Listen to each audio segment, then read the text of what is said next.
Fala, meu mano, beleza? Professor César Herculano de Geografia para mais um assunto aqui. Agora a gente vai abordar a geopolítica dos Estados Unidos. Você sabe que os Estados Unidos é o principal ator do sistema global. Muito embora você saiba que tenha perdido nas últimas décadas um pouco do seu protagonismo, ou pelo menos dividido com outros polos de poder, como a China, como a Rússia, o Japão, a União Europeia, até mesmo o Brasil, que de certa forma é um país emergente, a Índia. Então, de certa forma, os Estados Unidos perdeu um pouco desse protagonismo.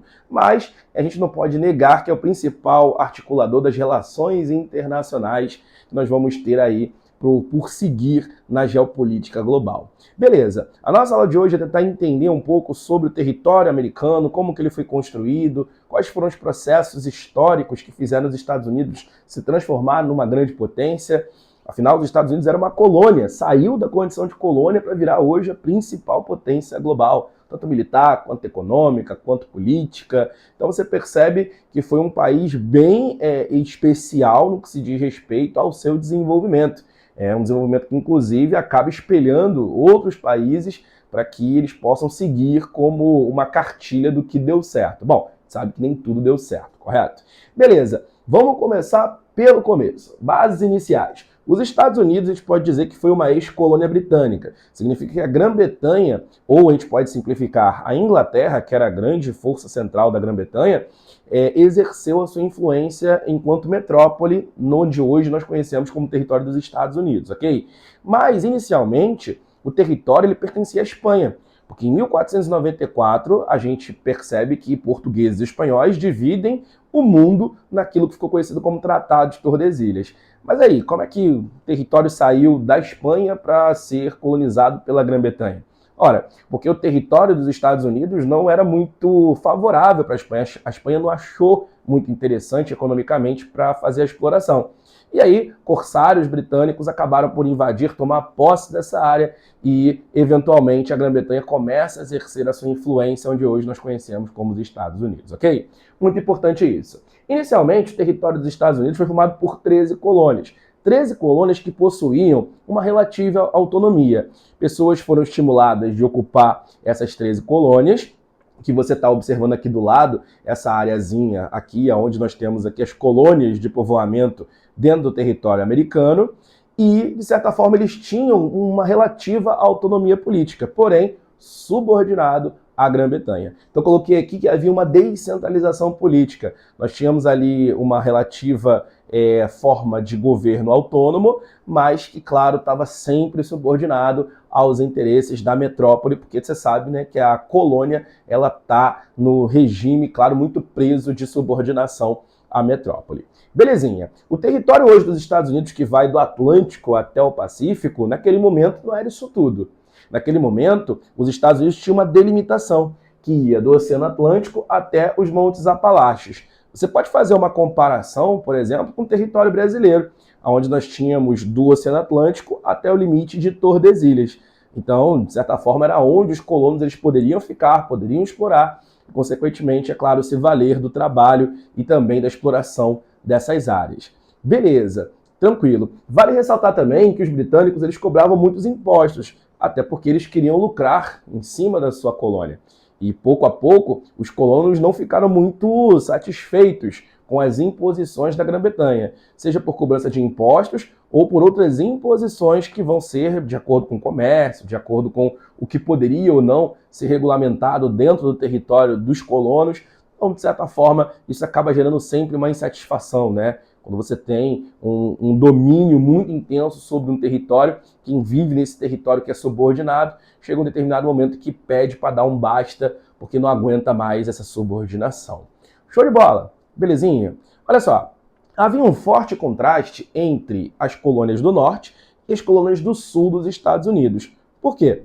As colônias do norte estavam localizadas numa faixa climática no globo terrestre que não favorecia muito a agricultura em larga escala. O clima era um clima bem similar ao clima da Europa. Então, de certa forma, essas colônias do norte ficaram um pouco limitadas. Não deu para fazer uma grande cultura agrícola que pudesse comercializar com a Grã-Bretanha. Dessa forma, as colônias do norte eles fizeram uma economia baseada na pequena propriedade e com foco para o mercado interno. Isso possibilitou o acúmulo de riqueza por parte dos colonos que estavam nessas porções mais a norte dos Estados Unidos. Agora, nas colônias do sul, a gente pode ver que o clima é um pouco diferenciado. Quanto mais ao sul dos Estados Unidos você vai, mais você se aproxima da faixa intertropical. Logo, o clima é um pouco mais quente. E na porção sul dos Estados Unidos, lá a economia foi um pouco diferenciada. Nós tivemos a grande propriedade, ou latifúndio, e o sistema de plantation, que é quando você produz um produto com foco para o mercado externo. Um produto que se destacou muito, que foi, consequentemente, levado para o mercado externo para satisfazer os interesses da Grã-Bretanha, era o algodão. Então você tinha uma grande extensão de terra, ou várias extensões de terra que foram divididas no território das colônias do sul, e se baseavam na mão de obra escravizada, se baseava na monocultura, se baseava na exportação, enfim, nós tínhamos ali o sistema de plantation prevalecendo. Guarda isso, porque esse contraste entre o norte e o sul dos Estados Unidos vai causar um conflito interno que a gente precisa estudar para poder entender como que os processos de formação do território e economia dos Estados Unidos, eles procederam. Tá comigo até aí? Tá pegando essa visão? Espero que sim. Olha só, Revolução e Independência. Vamos lá. No século 17 para o 18, a gente começa a enxergar que o que vai acontecendo na Europa começa a impactar aqui nas Américas. E um aspecto importante ideológico que começa a chegar muito forte aqui nas Américas vai ser as ideias iluministas, que visam, claro, o pensamento com a razão e não com a fé. Então nós temos alguns personagens, como é o caso do Voltaire, como é o caso do Rousseau, que acabam por influenciar uma grande população. E aí começa um questionamento sobre a subordinação dos colonos americanos com a coroa britânica. E quando você tem esses questionamentos, é um passo para acontecer uma revolução, para acontecer uma transformação. Essa revolução ficou conhecida como Revolução Americana. E já no século XVIII, esses conflitos que vão se iniciar contra esse domínio da Grã-Bretanha vão culminar com a independência dos Estados Unidos em 4 de julho de 1776. Bom, gente, aqui eu estou fazendo um panorama geral para poder entrar nos conteúdos sobre economia, sobre território americano.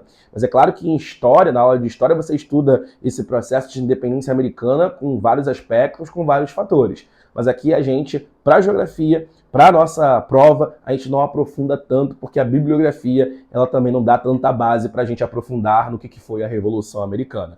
Mas saiba que as ideias iluministas foram de extrema importância para poder chegar aqui e acabar estimulando uma revolução contra a coroa britânica e, claro, o processo de independência dos Estados Unidos. Show de bola? Belezinha? Olha só, uma vez que os Estados Unidos já está independente, começa um processo de expansão territorial. E uma ideologia vem para poder justificar essa expansão territorial para o interior. Agora, as terras do interior começam a ser desbravadas e também negociadas com o objetivo de aumentar cada vez mais o território dos agora independentes americanos. E uma ideologia muito importante que surge nesse momento vai ser o Destino Manifesto. O Destino Manifesto vai ser uma doutrina que diz que o povo americano é um povo enviado por Deus para levar o desenvolvimento para civilizações menos afortunadas. Então esse Destino Manifesto é um fortalecimento divino. Então, de certa forma, o americano ele não tem escolha. Ele está predestinado a levar o desenvolvimento para outras civilizações. É claro que isso, na verdade, foi uma forma de você propagar e até mesmo justificar o expansionismo, independente do que iria acontecer nesse processo. Se tivesse genocídio, se tivesse desmatamento, se tivesse qualquer tipo de situação que fosse adversa, a gente teria a justificativa do divino para poder, claro, conseguir fazer com que a população acabe por aceitar esse tipo de expansionismo muito desenfreado e muitas das vezes até injusto. Então eu coloquei aqui que o Destino Manifesto justificou o expansionismo naquilo que ficou sendo conhecido como Marcha para Oeste, um longo processo de tentativa de ocupação e ganhos de territórios ao interior, além até dos Montes Apalaches, que era a delimitação inicial do território americano. Então esse Destino Manifesto foi propagado por muitas vias de comunicação, jornais, por exemplo, como igrejas também, que tinham poder de influenciar. Então foi uma maneira de justificar o expansionismo. Eu vou abrir aqui um parênteses para dizer que o Destino Manifesto até hoje é utilizado como base para justificar alguns determinados tipos de alguns tipos de empreitada dos Estados Unidos em outros países, em outras áreas do mundo. É o caso, por exemplo, do Oriente Médio. Então, assim, até os dias de hoje se usa essa desculpa que o americano ele foi um enviado de Deus para levar o desenvolvimento para outras civilizações, para poder, claro, explicar e até mesmo fazer a galera aceitar esse tipo de interferência na soberania de outros países e outros povos. Belezinha, tranquilo. Os Estados Unidos começam essa marcha para o oeste, começa sua expansão territorial através de compra de territórios e também de conflitos com outros países e outros povos. Como exemplo, nós vamos ter aqui a França, que vai negociar um território que é chamado de Louisiana, uma faixa bem grande ao interior dos Estados Unidos, que os americanos vão comprar esse território do território francês. Um outro exemplo é a Flórida, no sul dos Estados Unidos, sudeste dos Estados Unidos, aonde vai ser um acordo feito com a Espanha, uma vez que vai ter um tratado sendo assinado, de tratado de Adam-Onís. Então, de certa forma, a Espanha vai acabar cedendo esse território para os Estados Unidos. O Oregon foi comprado da Grã-Bretanha, beleza? O Alasca foi comprado da Rússia. A Rússia deve se arrepender amargamente por ter vendido o Alasca, uma vez que a partir da década de 70 os Estados Unidos encontram petróleo nessa região. A Rússia tinha vendido a um preço de banana mesmo, um preço que é muito inferior ao que o Neymar ele foi comprado aí pelo mundo árabe.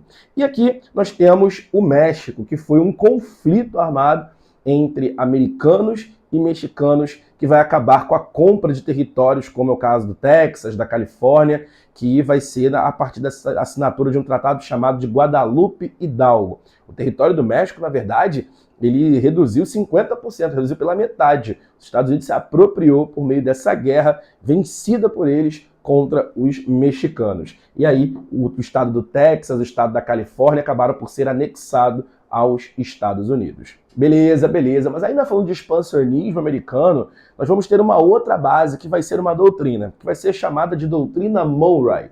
O presidente James Monroe, ele começa uma caminhada rumo ao imperialismo nas Américas. E, a partir dessa doutrina Monroe, os Estados Unidos não vai aceitar uma interferência europeia em solo americano.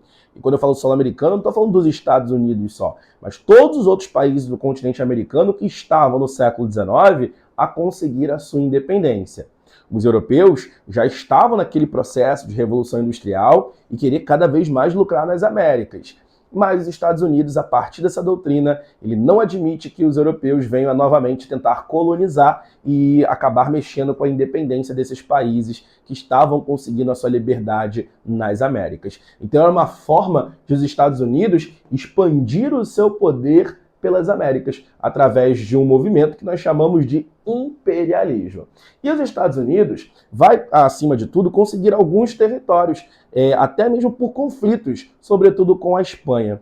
Os Estados Unidos abrem fogo contra a Espanha, sobretudo por territórios no Caribe, onde nós vamos ter aqui uma influência muito grande sendo exercida a partir desse momento pelos Estados Unidos, no século XIX. Nós vamos ter o território das Filipinas, do Havaí, Guatemala, Cuba, tudo isso sendo alvo de conflitos entre Estados Unidos e Espanha. Foi chamada de Guerra Hispano-Americana.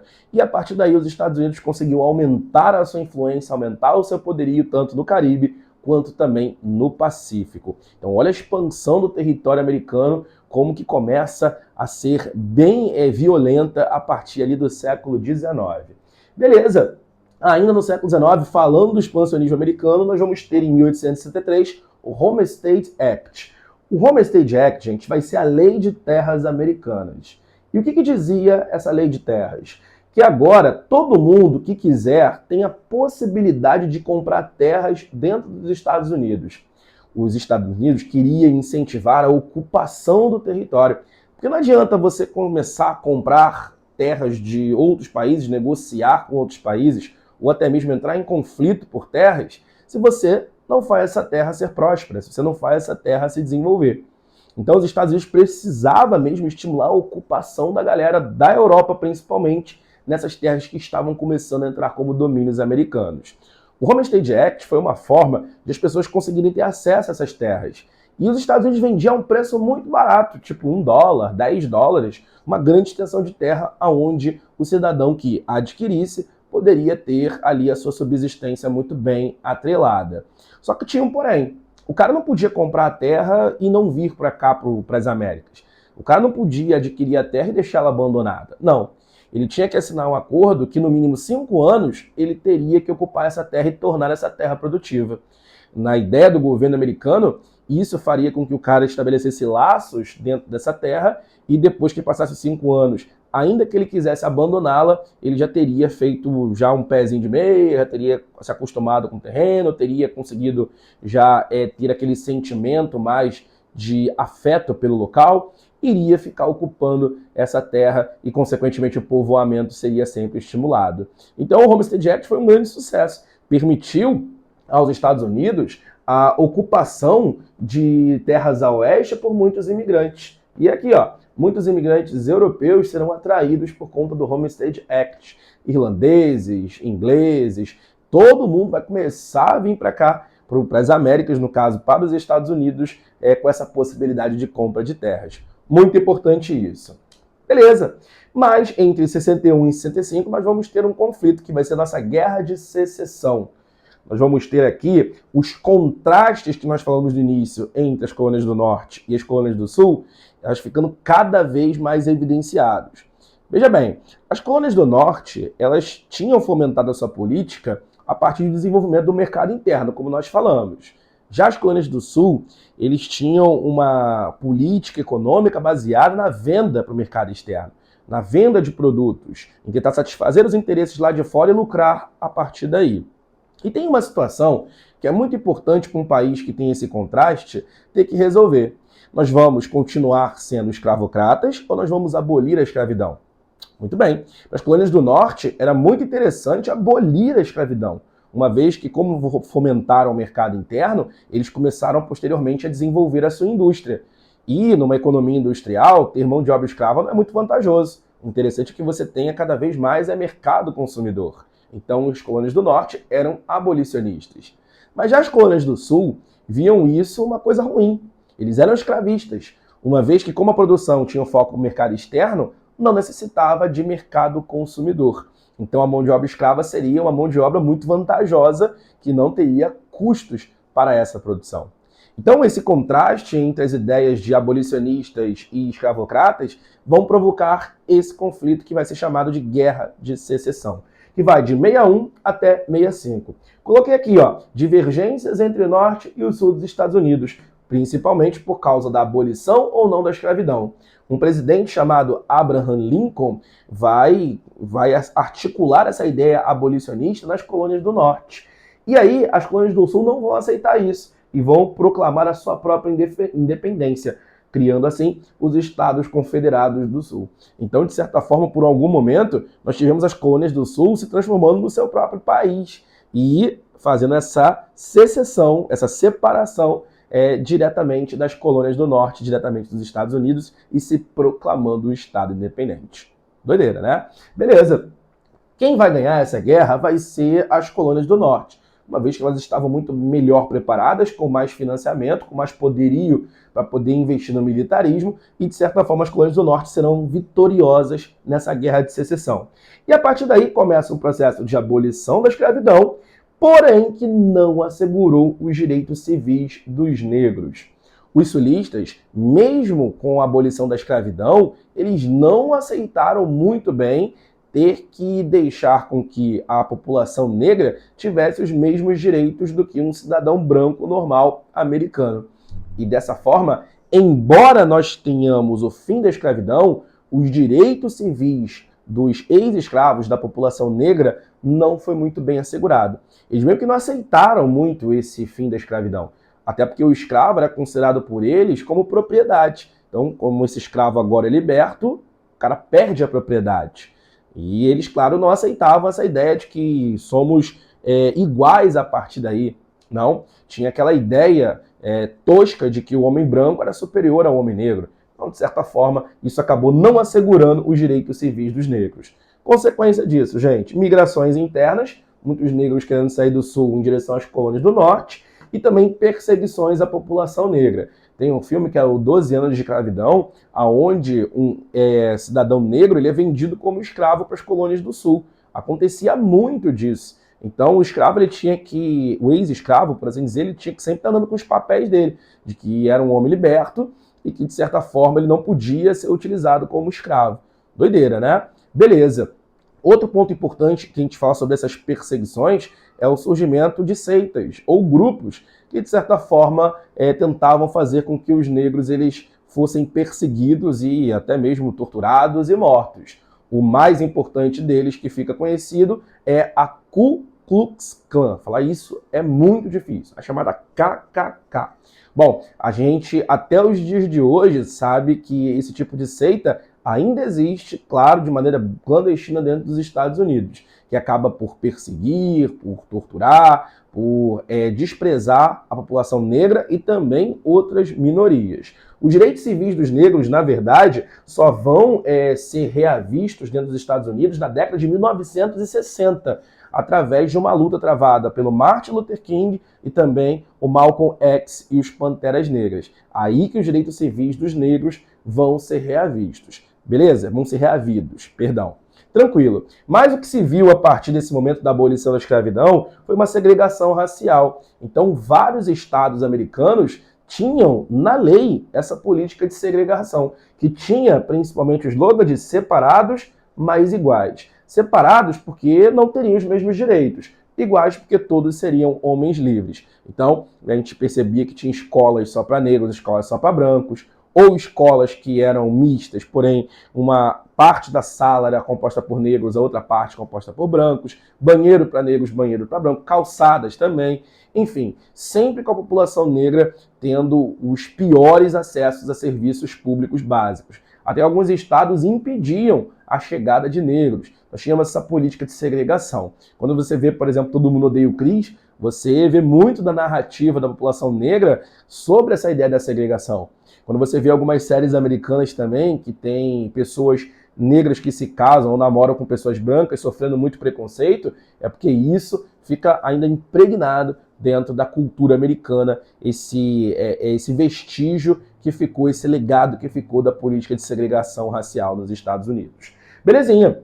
E aí, por conta da abolição da escravidão, nós vamos começar a ter a intensificação da indústria na região nordeste dos Estados Unidos. Isso porque as colônias do norte já tinham iniciado seu processo de industrialização. Mas agora, como o sul também aboliu a escravidão, nós vamos ter a industrialização cada vez mais se intensificando. Nós vamos ter a criação numa área do nordeste dos Estados Unidos que vai se chamar Manufacturing Belt, uma área que vai se desenvolver a indústria siderúrgica, a indústria petroquímica, nós vamos ter a indústria automobilística posteriormente se desenvolvendo nessa região, várias cidades começam a surgir, como é o caso de Boston, Filadélfia, Nova York, começa a se fortalecer de forma bem mais intensa e, fatalmente, a gente vai ter a consolidação da indústria pesada e a indústria de bens a nordeste dos Estados Unidos.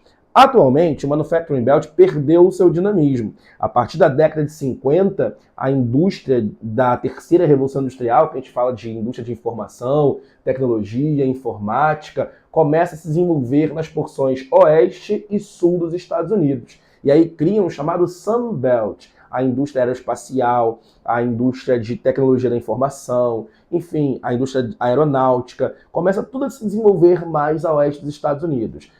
Uma aula de industrialização fala muito bem sobre isso, a gente pode fazer eventualmente aqui na página. Mas por conta da perda desse dinamismo, por conta da terceira revolução industrial, nós vamos ter o Manufacturing Belt sendo chamado de Rust Belt, que significa o cinturão da ferrugem, porque hoje a indústria pesada, a indústria automobilística, ela busca novas áreas para poder se instalar. Uma clara característica do movimento toyotista, ou, por assim dizer, do modelo toyotista. Então, muitas indústrias saíram do Manufacturing Belt e foram instalar sua produção em outros países para poder baratear o custo e, consequentemente, aumentar os seus lucros. Tranquilo, se você está aí até agora e está gostando do vídeo, deixa o seu like, porque o seu like aqui ajuda o vídeo cada vez mais a ter projeção. Agora a gente vai falar sobre os ciclos migratórios dos Estados Unidos, ou, por assim dizer, os ciclos imigratórios. Eu separei aqui em 3 momentos. O primeiro momento da imigração para os Estados Unidos em massa, nós vamos ter ali entre 1840 e 1860.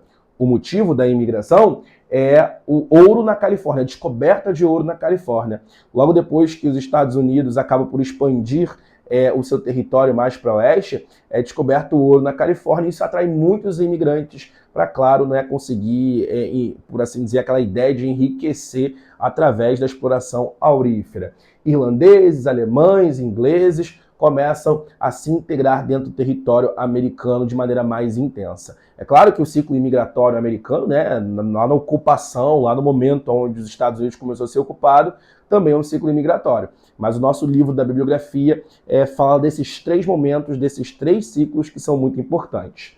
O segundo vai de 1870 até 1920, motivado principalmente pela indústria. Nós vamos ter ali a indústria se consolidando, aonde o Manufacturing Belt necessita de muita mão de obra e, fatalmente, muitas pessoas vão começar a vir para cá, para as Américas, no caso, para os Estados Unidos, para, claro, conseguir servir como mão de obra e ter a sua mobilidade social. Novamente, grupos de ingleses, franceses, eslavos, irlandeses começam a se estabelecer nos Estados Unidos por isso. E o terceiro ciclo vai ser de 1950 até 2010, chamado ciclo atual, motivado pela terceira revolução industrial. Nesse momento, pós-Segunda Guerra, que termina em 45, os Estados Unidos já se consolidou como uma grande potência global. É claro que naquele momento dividiu o protagonismo com a União Soviética, mas evidentemente foi aquela nação que teve o maior crescimento, principalmente a partir da década de 1990, quando a União Soviética ela se dissolveu. Então, de certa forma, muitos europeus, muitos grupos diferenciados e também hispânicos, por causa da proximidade da fronteira, foram atraídos para o território americano. Bom, até mais ou menos ali a década de 1960, nós tínhamos os Estados Unidos, inclusive, incentivando a mão de obra imigrante dos mexicanos. Eram chamados braceiros. Chegariam nos Estados Unidos para poder ocupar cargos onde a mão de obra desses braceiros seriam mais baratas. Mas como esse ciclo imigratório se intensificou muito, por conta da desigualdade entre Estados Unidos e México, em 64 os Estados Unidos vão interromper esse incentivo à imigração mexicana. E o que isso vai trazer como consequência? O aumento da imigração ilegal pela fronteira dos Estados Unidos e também o México, que não atrai só os mexicanos, mas também muitos outros países da América Latina utilizam essa fronteira, essa facilidade para ingressar nos Estados Unidos.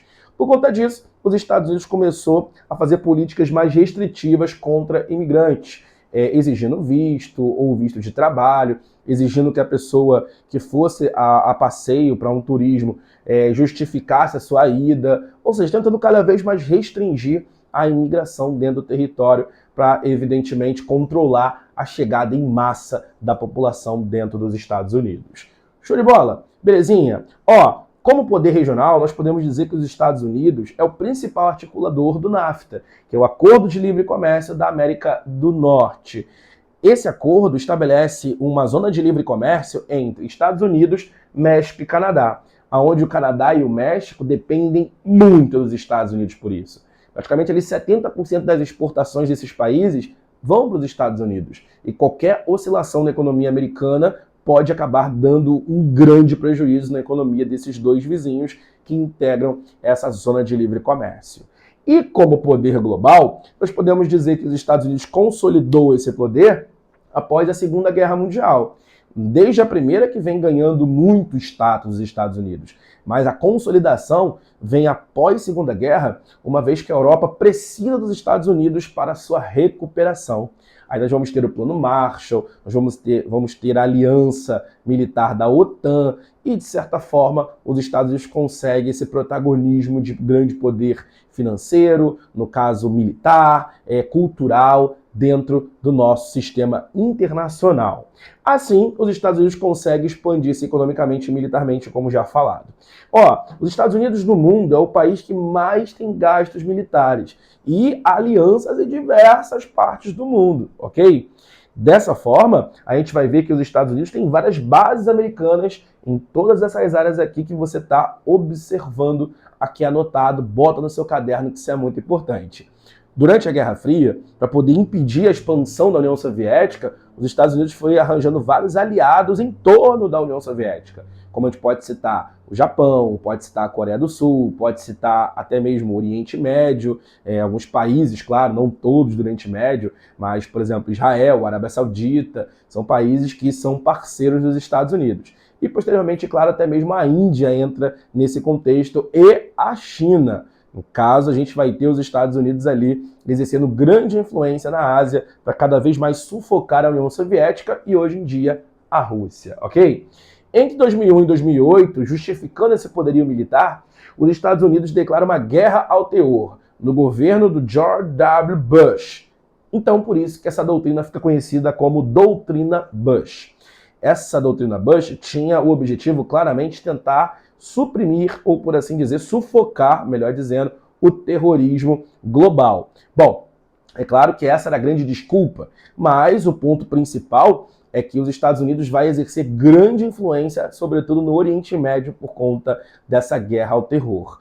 Isso acontece logo depois que os Estados Unidos é atacado em 2001, no 11 de setembro, e aí, para justificar exatamente o seu poderio militar, ele começa a fazer diferentes invasões no Oriente Médio. Temos aqui a invasão do Afeganistão e também a invasão do Iraque como justificativa dessa doutrina Bush. Para encerrar, por conta disso, os Estados Unidos hoje é o grande polo de poder do mundo quando a gente considera o poderio militar. E aí eu te faço uma pergunta. Vivemos hoje uma ordem unipolar, que os Estados Unidos é o principal centro e que manda em tudo, ou vivemos uma ordem pluripolar ou multipolar, onde além dos Estados Unidos eu tenho a União Europeia, a China, a Índia, o Japão, o Brasil, como outras potências paralelas, inclusive a Rússia, que podem dividir esse protagonismo com os Estados Unidos. Unipolar ou pluripolar? Depende muito de como você vai avaliar. Se você for avaliar do ponto de vista econômico e cultural, consequentemente a ordem é pluripolar, tem diferentes polos. Mas se você for avaliar o poderio militar, a gente diz que a ordem é unipolar, uma vez que os Estados Unidos é a grande potência militar do planeta. Guarda isso, porque isso está na nossa bibliografia e pode ajudar você em eventual questão de prova.